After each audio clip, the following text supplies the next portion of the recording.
Hello, welcome to Spotlight on Souris. My name is Laura Higgs. Today is October 19th, 2023, and we are honored to have with us Duane Davison, who is the mayor of Souris and Glenwood Municipality. Welcome. Well, thank you. Now, it has been almost a year since you've been elected as mayor, right? That's and correct. How has it been the first year? It has been interesting. It has been it's been fantastic, quite frankly. Great group of people, great council. Been very, it was a big learning curve, obviously, but really happy with the way things are going. Really enjoying it all. Right off the bat, weird things. Right off the bat, I'm into this job for like a week or two, and there's a Western Caucus in Boise. There's a meeting there, and I didn't know anything about it. Western Caucus it's 22 Western municipalities from the border to maybe Hamiota, Carberry to the Saskatchewan border, and they get together every 6 weeks or so, and they discuss kind of common issues amongst all the municipalities. A fantastic group of people, group of like-minded individuals. Yeah. And that right off the hop got me really excited and really anticipating the very next meeting, and it's been a big help. The relationships we developed through that caucus has been a big help, and they've been successful doing a lot of lobbying with the Association of Manitoulin Municipalities, which I think is pushed up to the provincial government, and that right off the hop got me really excited. And then, those people are available for advice, for phone calls, for emails, whatever. They've been great, friendly. Oh, nice. Because all those municipalities, the issues that we're facing, the challenges that we're facing, somebody out there's dealt with something similar, and it's been really good for us. Mm-hmm. And that was neat. I want to have a little shout out for that. But the people in the community have been fantastic, and like I said, I'm really pleased with our council. Really kind of an interesting group as far as different backgrounds and stuff, but we all get along really well, and everybody's doing it for the same reasons, and it's great. It's been great. Nice. Yeah. And now, how often do you guys meet? We have council meetings second and fourth Tuesdays every month. Okay. Unless there's special meetings and stuff, we have some special meetings as well. Right, but that's your regular meetings. That's the regular thing, yeah. Okay. What are some of the accomplishments that have happened in this first year of you being the mayor? Well, I think we've done a few things. One of the things, right off the hop, even prior to getting elected, I talked to several people that had issues with water bills. Water bills is always a big thing, and some people had some pretty significant water bills. And funny enough, a couple of years ago, my dad had in the middle of winter, somebody turned an outside tap on, and it ran for 6 weeks. He had a $3,600 water bill. It's pretty significant on a fixed income. Mm-hmm. So it was kind of in the back of my mind. And then knocking on doors, there were several people I talked to that had issues with water bills. So we got looking into because all the meters now have been switched to. We can read the meters without going in the home, and so it's through a remote reader. Mm-hmm. And the software is, it's pretty powerful. And so we looked into the capabilities of the software, and so we've been going around now on a weekly basis and reading the whole town, which takes like 40 minutes. Doesn't take a long time. Oh, good. And then the software has the ability to just look for flags, and the flags will look for our constant flow, which would be a leak. Mm-hmm. No flow, which is maybe somebody's bypassed the meter or something else is going on. Right. And reverse flow, which is obviously an issue as well, if it's flowing back and stuff. And so all we do is look for flags, and if there's no flags, you carry on to the next goal. And we've caught a few. Great. Unfortunately, because of the the time constraints, there's some weeks we don't hit it. But for the most part, the last little while we've been doing every week. And the goal is to mitigate those large water bills, mm-hmm. and I think the ratepayers would appreciate that. Yeah, absolutely. And so that's something that was kind of, like I say, it was top of mind for me based on what my dad had to go through. But other than that, just infrastructure stuff. Obviously, everybody knows about Selkirk Street. That was done last year actually, and the paving was supposed to start today. I'm not sure if it did. The guys were out. Our water and sewer is quite old. They replaced 13 water valves this year. Mm-hmm. Replaced a couple of fire hydrants, and I'm told now that all the hydrants in town are all the same type, and so if any problems going forward, they can be rebuilt. They're all replaceable parts, which apparently wasn't the case before. So that's huge. You've got 3 hydrants that were replaced that now are going to be rebuilt, so that we have spare hydrants as well, so we can do a quick switch if something had happened. Great. The new bridge at the golf course, I'm sure you're familiar with that, was completed. Very, yeah. Took a while. But that was a disaster financial assistance DFA project, and that was done, and it's fantastic. And now It's we're set for a beautiful. long, long time. Yeah, it's beautiful. And that bridge, the capacity of that bridge, obviously is huge for us. We can take trucks across now instead of driving around and coming through the south through the farmers' fields. And it's great. What else we done? The guys are going to be out exercising the water valves hopefully this fall yet. The intent of that is to make sure all the valves, get an idea of the functionality of the valves for going forward if we need to replace any more.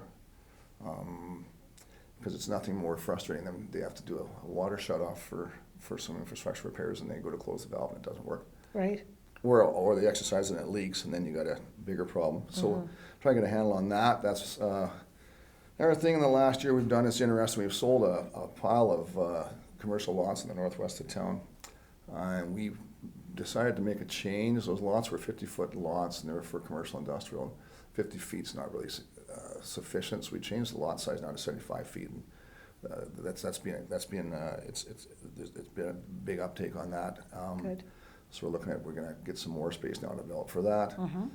There's also, as I'm sure you've noticed, there's lots of new houses going up. There's a new one up over on that Forest Avenue development by the hospital. There's at least one more proposed there. We've got one of the contractors is doing some duplexes across the creek. That's going to be fantastic. More for seniors housing, hopefully. And we need more seniors housing. You know, the new apartments, the new hotel, there's a significant waiting list for that. So I think there's a need for that. Definitely. So yeah, all in all, the first year's been really good. The public works guys do fantastic work, and I've really appreciated everything that everybody does. Yeah. Like we're lucky to have a really, really good staff, and really, it's been a great year. Yeah, they look very busy whenever I see them. Yeah, well, Definitely look there's busy. lots to do. The to-do list doesn't get any smaller. No, oh, I That's for bet. sure. I bet. Okay, so I read in the recorder about the proposed junction project being canceled due to some perceived lack of support from council. What are your thoughts on that? Well, my thoughts on that are, first of all, I want to say that we appreciate the enthusiasm of the committee and the work that they put into it. And I'm not sure where the perceived lack of support is. When we met they had a representative come to council, and basically what he came for was basically got our blessing to initiate their fundraising process. So we discussed with them about our concern was that we have an issue, and this kind of segues into a second issue. Where we're sitting right now in the complex, when this building was built and it was attached to the community hall next door, there's been issues with the part that joins literally since 1995, since it was put here. And there's been water ingress, and so excuse me, it hasn't been addressed for a long time. There's been proposals, there's been studies, there's been, and for various reasons, a lot which I'm not privy to, but it hasn't been fixed, and it obviously is not going to get any better. And we just feel it has to get looked at, and has to get looked at immediately. If it's a pretty important piece of infrastructure, obviously, to have our community hall. Without that, we really don't have a community, and it's also, it's a muster point if we have an emergency. There's a lot of reasons why we need that. Yes, it is. So, our concern was that this it's going to be our immediate priority is taking care of this, and it's going to be a significant amount of money. And I can only speculate, but it's going to be significantly more than $1 million, and who knows where that number might end up. And it's going to have to be paid for at some point. So we were concerned about the junction project was talking about $1.2 million they wanted to raise. When we're looking at a project that's probably larger than that we're going to have to fundraise for, and we were concerned about fundraising fatigue in the community. Oh, I see. People are constantly getting asked for money, and And they're fantastic in this community. And most communities have that. It's donations and volunteers that keep communities going. But so we indicated that we're concerned about that. A lot of discussion with the individual that came to council and with the council members that were present at the meeting, and they kind of thought that they might be able to get their project kind of off the ground before we got to the point where we needed to actually fundraise. So then, after all that discussion, we went around the table, and it was unanimous with all the councillors that were present at that meeting. There was 2 that couldn't make it that night, so there was 5 of us. There was unanimous. That group agreed that we could give them their blessing to just go ahead and fundraise. That's all we were asked for. There was nothing else to that. They didn't bring us any drawings or proposals or final plans or anything like that. So we didn't actually approve the project because we hadn't seen it. We approved to start the process. So as far as we were concerned, that was a done deal. In our world, majority rules, so if there's 5 of us there, 3 of us could have voted for it, and it was still approved by council, but it was unanimous, the people that were there. And then we heard through the grapevine, quite a ways down the road, quite frankly, through the grapevine, that they decided that they didn't have the full support of council. They felt they didn't have the full support of council, so they canceled the project. Never heard anything official about that, never got a letter sent to council or to the town office, but that's what we heard. And that's where it's at. And, and it's unfortunate, I think, and we did have discussions about, potentially, there's certain parts of that project need to be done anyway, like the river bank remediation and the creek bank remediation, and some protection has to be done there. And if we have to do that, and we can make it look a little spiffier than we originally was planned, we could do that. Everybody agrees we need a better dock system down there for kayaks and whatnot. That's part of their project. We agree with that. There's a lot of things we agreed with that would be probably done anyway. Anyway, so at the end of the day, the council agreed they'd go ahead and fundraise. They decided to cancel the project. It's out of our hands, but that's what happened. So further to that is the community hall. And we've hired an engineering firm to do a feasibility study on repairing the roof. Where right now there's another firm looking at doing an estimate, a cost analysis. Because what we have to do is a cost-benefit analysis, because quite frankly, if we spent, and I'm just picking a number in my hat, say we spend $2 million, because there's the roof itself, whatever else we remediated there, there's insulation and all the stuff inside that's been wet for years, there's mold, there's whatever may have to be removed. Dear. There's and while we're at it, the whole floor in that hall needs to be replaced. That's a significant cost there as well, but it's going to be a large project. At the end of the day, we're still going to have a 40-year-old hall. So we want this cost-benefit analysis done so we can determine, and I don't know numbers, it's just, if perhaps we spend $2.5 million repairing a 40-year-old hall, maybe we spend 5 or 6, we have a brand new hall. And then we're good for the next 50 years. Sure. So maybe that's something we'd have to, if those numbers come in that ballpark, then we'd have to think about that. If it turns out it's $14 million to build a new hall, we're going to fix the old one, right?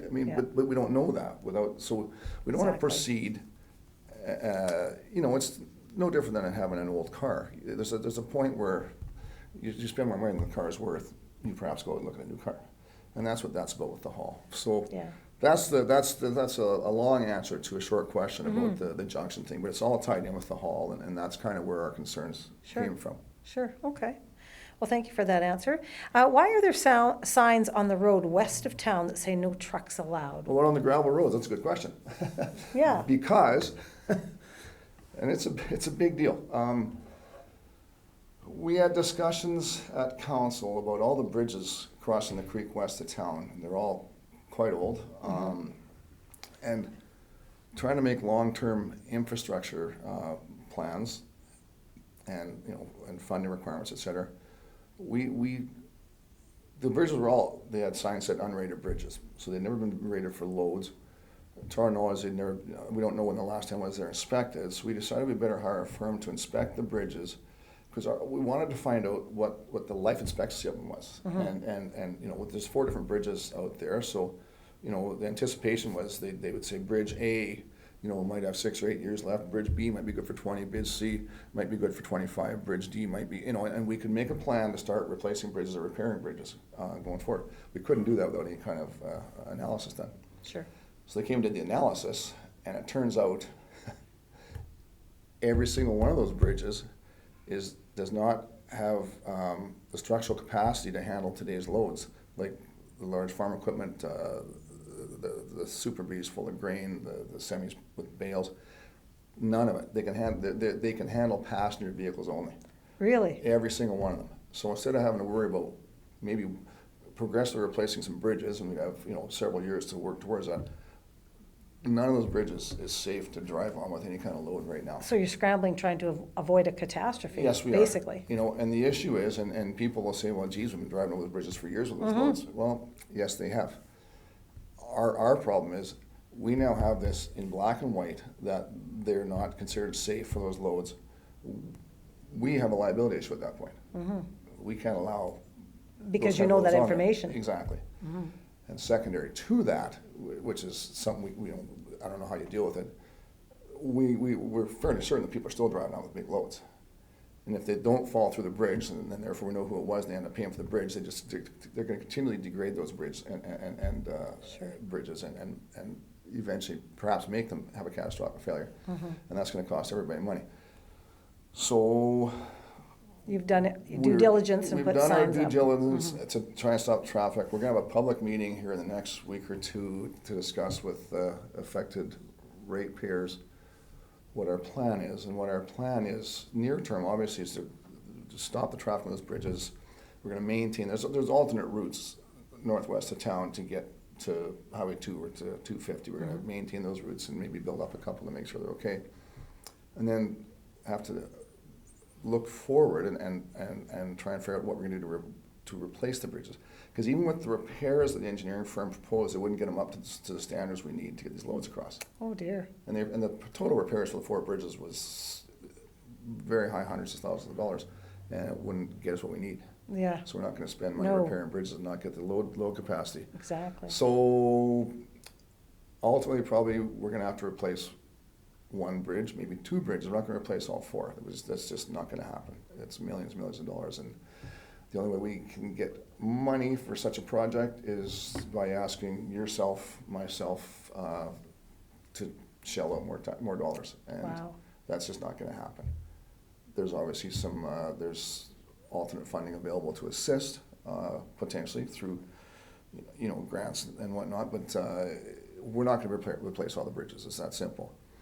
We may keep them open for light duty traffic, like cars and whatnot, and that'll be the extent of it. So that's a big conversation we have to have as well, and that's kind of a surprise. It wasn't something we were anticipating. Like we thought we'd be planning for bridges over time.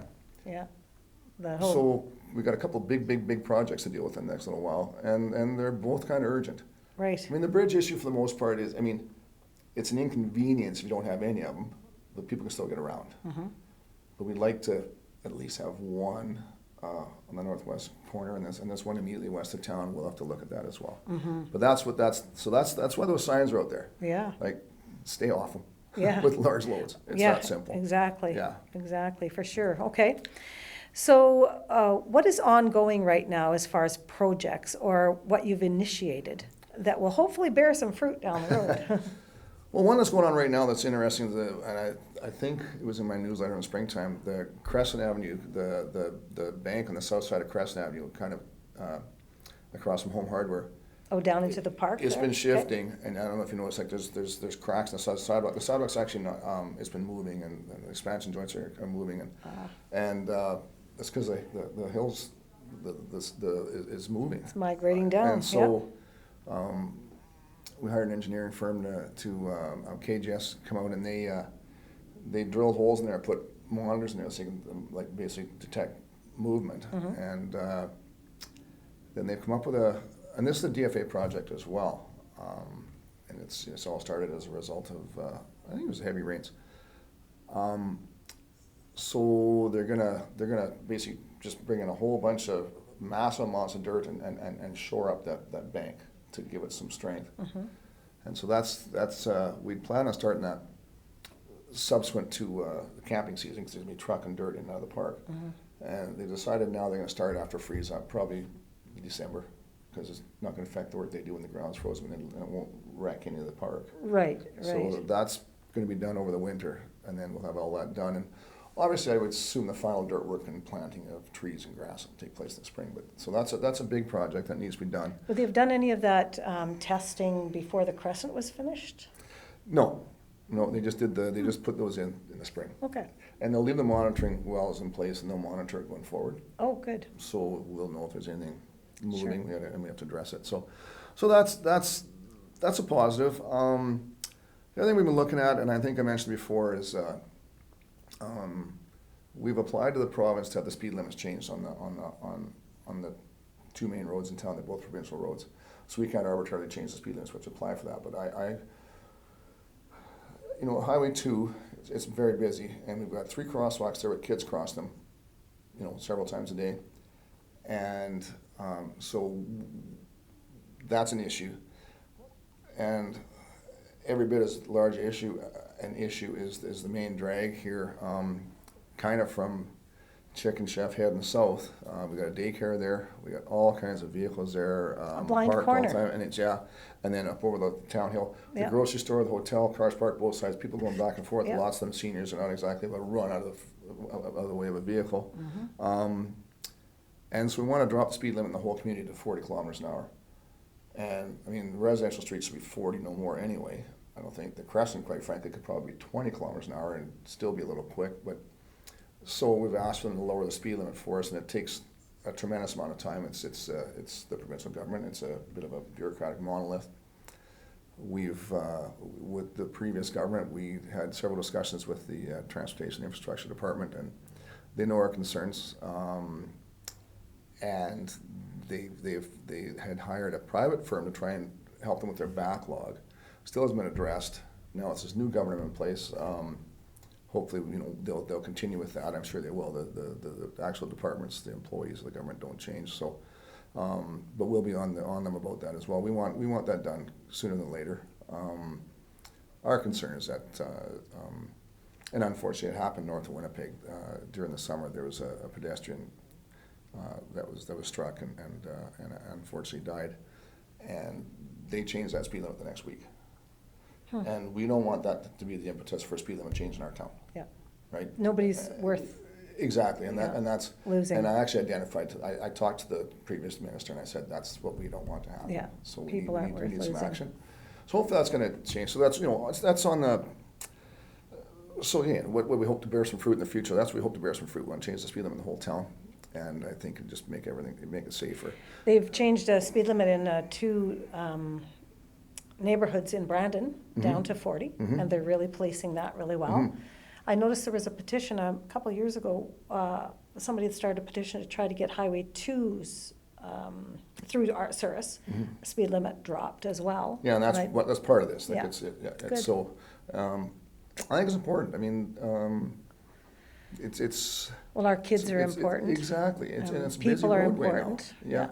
So it's kind of that kind of segues into the Highway 2. We had a group of folks in town that were working on getting a flashing light crosswalk put at the corner by LT's Corner Store.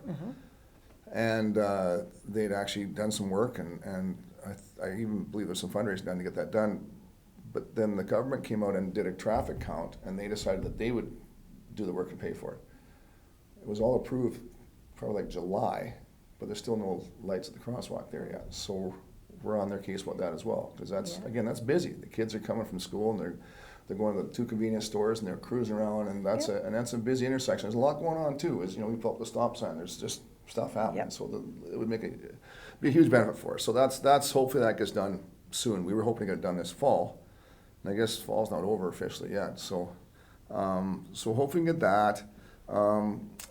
We're working at the golf course. We had the bridge done by DFA. There's 3 more projects out there, DFA projects. We actually just went out there yesterday, the day before, and looked at their creek bank erosion projects behind number 2 tee box, beside number 3 green, and then over on number 5 fairway, and looking at the solutions for that. And so they're coming back with some proposals on that, and hopefully that can get addressed next year. Good. And again, that'll be huge. I mean, obviously our golf course is pretty important to our community. Speed limit change, crosswalks, DFA. We've been working for a while on healthcare worker lodging, and when I was knocking on doors and talking to some folks, I was told that with the paramedics, initially it was paramedics, that they thought it would help with relief workers, like people coming in to cover holidays or whatever, if they had a consistent and reliable place to stay. And so we've looked into that. We've talked to the RHA about helping us, not just for them, but for all the travelers, you know, radiologists, lab techs, nurses. There's a poly agency nurses coming up. We're having trouble getting exact numbers. We have to be able to justify it. We need the number, how many nights per month total would we have? I mean, we obviously shoot for more than 50% occupancy to make it work. And if we can make it work, at that point we look for some funding and look for something temporary to start with, and then go forward with something more permanent, perhaps at the hospital itself. So that's still on the burner. We haven't done a lot about it in the last few months. I think now's a good time to revisit it. A new government in place, and I'm going to get our group together in town here and have a couple of meetings, and if it'll be beneficial for us, it'll be beneficial for all the outlying communities as well. So if we can make it work, we'd perhaps try and maybe see if we can get a little bit of funding from, say, Grasslands and Sifton and some of our neighbors. So that's where that's at. And you know, and there's lots of other stuff I'm sure we're gonna be looking at, but those are the things that kind of top of mind right now. The one other thing that's ongoing, and we thought would have been done by now, was the Denning Bridge washout northeast of town. It was tendered in the springtime, and we expected repairs to start right away. But then we couldn't do any work until the end of June because of fish spawning. So June 30th, same issue on the golf course, can't work in the water. Then subsequent to that, the Department of Fisheries and Oceans, the federal department, decided they wanted to have a look at it, and that took almost the end of August for them to give us the okay, and they had a couple of subtle changes. But because of them looking at it, we couldn't order the culverts and stuff, and couldn't do any pre-planning work, because they may have changed the size of the culverts, or they may have changed the whole design. And so the culverts now have been ordered. I believe they should be here shortly, and the work's due to start on that first week in November. So that should be done before Christmas. So that bridge will finally be opened up again. Well, it'll be culverts now, but yeah, that road will be opened up again. And where's that bridge again? That's out northeast. It's called the Denning Bridge. It's northeast of the Newdale Hudrick Colony out there. That was all washed away. There was a bunch of stuff happened out there in that big rain last year. Yeah. So that's going to be happening real soon. So that'll be nice to get that done. Yeah, you've got lots on the go. Lots happening. Yeah, it's pretty. Yeah, it's like I say, the to-do list doesn't get small. It doesn't get any smaller for that's these right. guys. Even when you check one off, three more jump absolutely. on. Okay. One of the things I remember when you were running for mayor, you were looking into maybe some local police officers. What happened with that project, or what progress has that had? We haven't done a ton on that. We've been doing. We actually, through this Western Caucus I alluded to earlier, we have a group that's. We were kind of tasked to look into the RCMP situation and see what we could do to kind of lobby for some stuff. There's 2 ex-RCMP members on our group. There's an ex-Brandon City Police officer on our group, and then there's just a couple of other. There's myself and one other counselor from a different municipality on that group, and the people are from all over. It's Clarny-Verdon, Reston, Pipestone. Okay. Yeah, so we've done I didn't want to just jump into this local police thing until we kind of had exhausted, in my opinion, perhaps what our options might be with the RCMP. The problem, as I see with the RCMP, is it's just simply lack of staffing and lack of resources. The people we have that are assigned to our community right now are just fantastic. You know, and they are everywhere, but the RCMP members that come out here are wonderful people, and they do wonderful work. But the problem is they're short-staffed, their area is large, and they're not here all the time. And sometimes they're here alone. Well, yeah. Oftentimes they are, and oftentimes they're covering perhaps for somebody that's sick in neighboring communities, or whatever.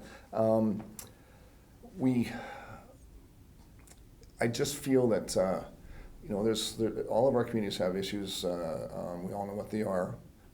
There's issues with drugs. There's issues with break and enters. There's issues with a lot of things. And I feel if there's more of a police presence here, we could mitigate that somewhat. So we've talked to, and I mentioned before, Riverdale. They've had a community police force for decades. Yes. They've looked into kind of a Manitoba Municipal Police Force. They've looked into partnering with other communities that have their own police force. The Arm of Victoria Beach actually is one. I know they've been talked to a couple of neighboring municipalities as well that they kind of declined. But they have their dispatch done through the Brandon City Police Dispatch Center, who does a ton of dispatch for various police forces, plus fire, plus conservation officers, et cetera. So that part's taken care of. We're going to try and set up a meeting with them and see if we can perhaps make a regional police force. And so instead of just our community, it'd be Riverdale and perhaps kind of southwest from Souris, our region, going to Hartney and Reston and Melita and Deloraine and Right. whatever. So we need obviously some numbers to do that. But we've talked to the neighboring. Interesting enough, the RMs don't pay for policing. There's I can't remember the numbers. 20-some towns like ours in Manitoba that pay for policing. The neighboring RMs don't. So we had an agreement with the RCMP. So now Souris Glenwood obviously pays for policing, but it's based on Souris, not Glenwood. Right. Like Glenwood never paid for policing. So Grassland, we used to be Arm of Cameron and Whitewater. They never paid for policing. They're willing to pay something for policing if they get actual policing. They would be willing, from my discussions, to pony up some cash if they knew they had perhaps a 20-minute call for a police officer Right. or whatever. Right. It's the presence. It's the just showing the flag thing. Yeah, for sure. And again, the local members have been doing their best to do that. They're out here every day. They've been doing lots of traffic enforcement. They've been great.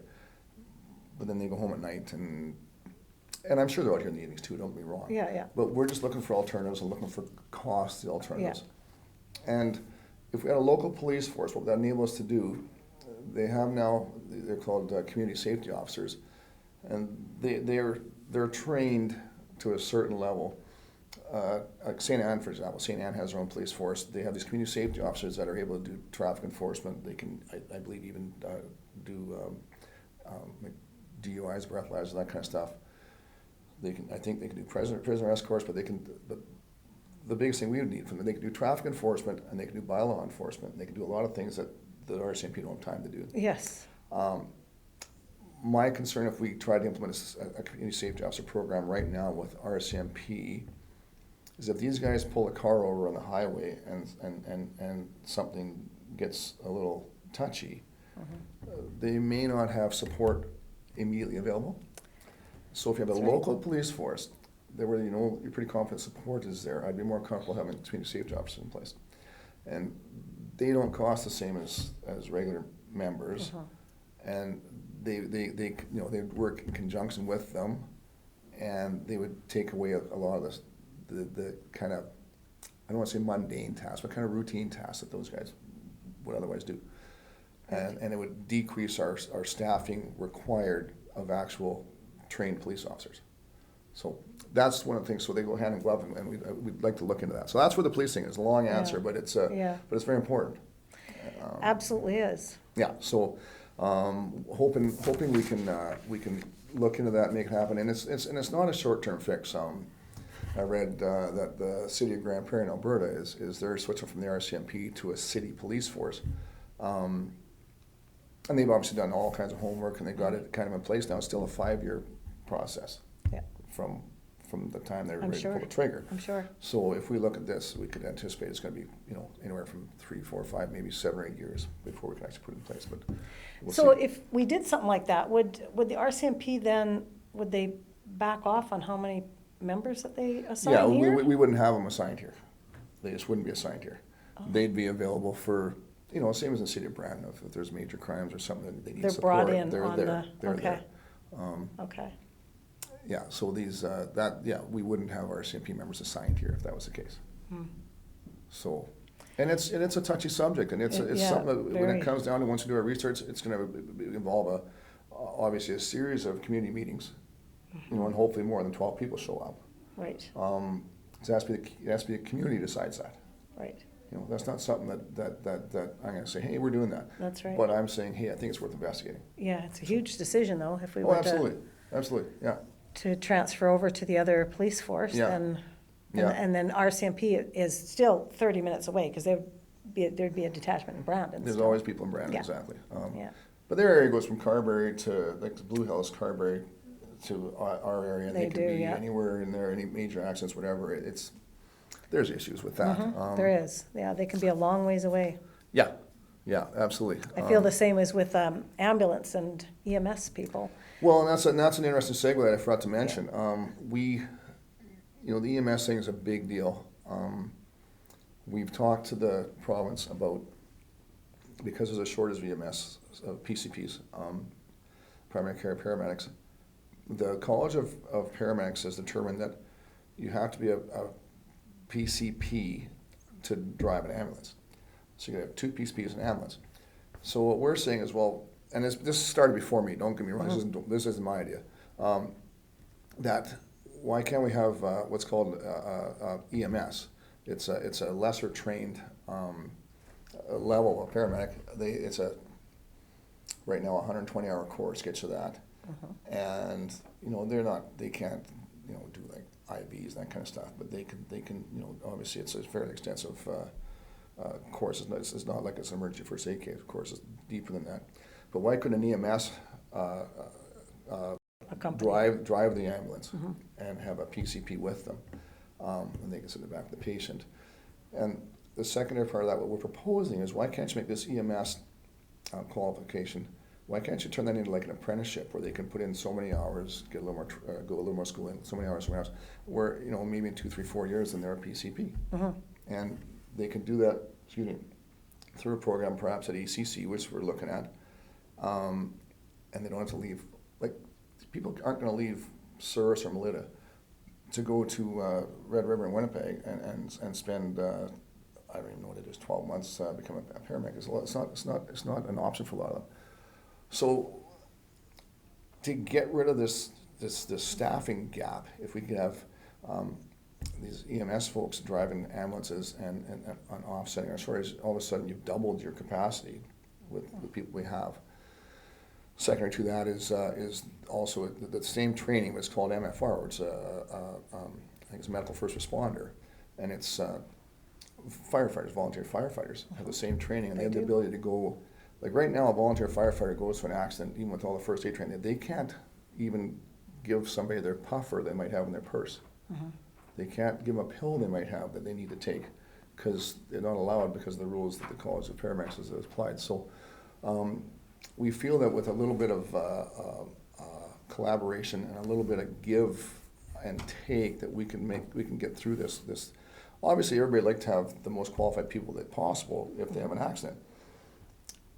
But if the most qualified people possible aren't available, you'd like to have somebody there.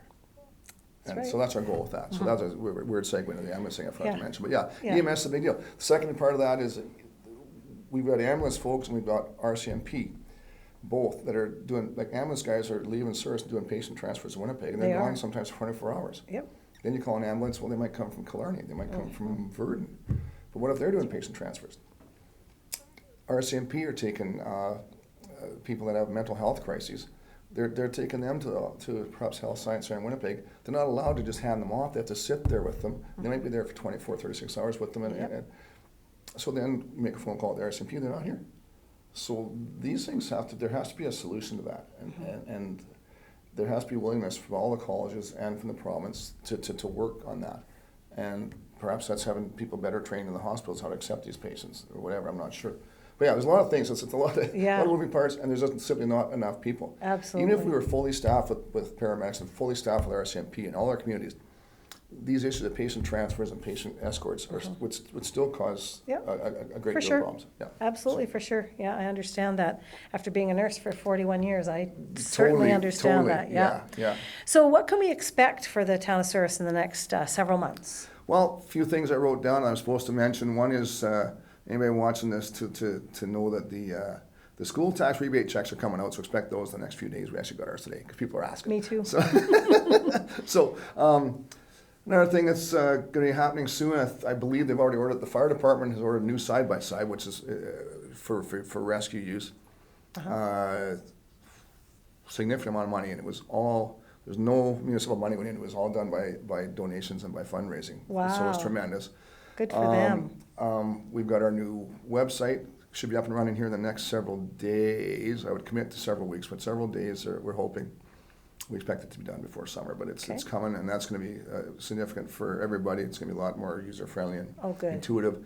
And it's also easier from the staff's perspective to make changes and to add things with pictures, whatever. Oh, good. So it's going to be a lot easier to keep current, and Exactly. you know, and it'll be dynamic, and you can change things on the fly as, you know, perhaps there's a fire or a water leak or whatever. You can put stuff on their meeting, so that'll help Great. a lot.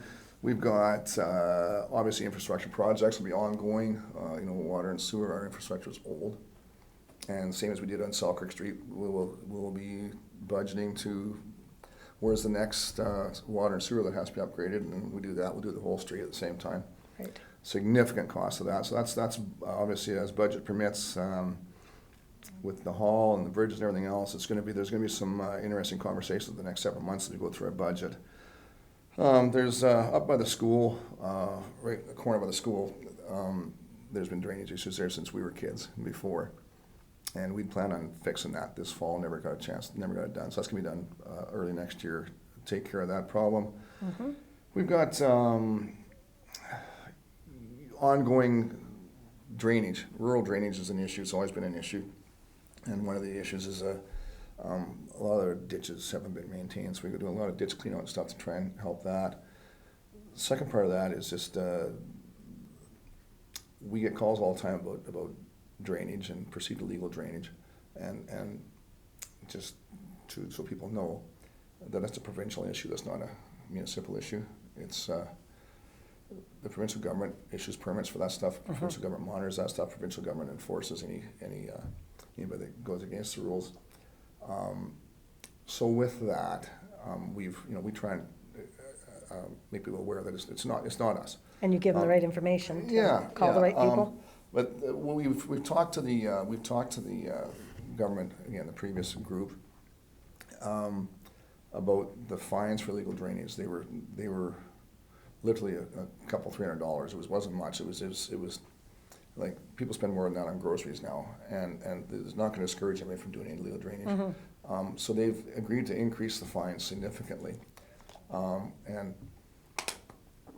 quite frankly, not, in my opinion, not as much as they should, but it's significant now. And that, I don't know if it's been legislated yet, but they've agreed to do it. So there'd be a little more thought put behind doing illegal drainage. But the second part of that, and we talked about lots, is enforcement. Like we need conservation officer, whomever that comes out to take care of that. So we need some more bodies, some more boots on the ground with that, and the provincial government's looking at that as well. So rural drainage is a big deal. Hopefully the next year or so we'll have something more concrete on that, and we can discourage people from partaking in that. Other than that, the next year, hopefully some more houses, sell some more commercial lots, build a few more, like they're building some nice sheds up there. We're gonna have to work to the west from there now. There's some property we have. We're going to have to build it up and get it ready to go for commercial development. And we really got to deal with these bridges in the hall and get a plan. So our whole long-term planning piece has changed significantly in the last few months. Yeah, I because bet. of these things we found out. But you know what? It's not a problem. It's a challenge. You know, and we got to find solutions to go forward. And I'm excited about it. Good. Well, thank you very much for coming in and updating us on what's going on in Souris, Glenwood Municipality. We really, really appreciate your time. With the new website, maybe there'll be more frequent updates. Yes, that's what I'm looking forward to as well, is the website that'll be updated and easier, more easier to use, more user-friendly, I guess you might we want hope to to put say. more stuff on there then that people can use. It'd be nice. Good, good, that's great. Thank you so much. Thank you, Laura. Thank you so much for joining us here at Spotlight in Souris. Have a wonderful rest of your day.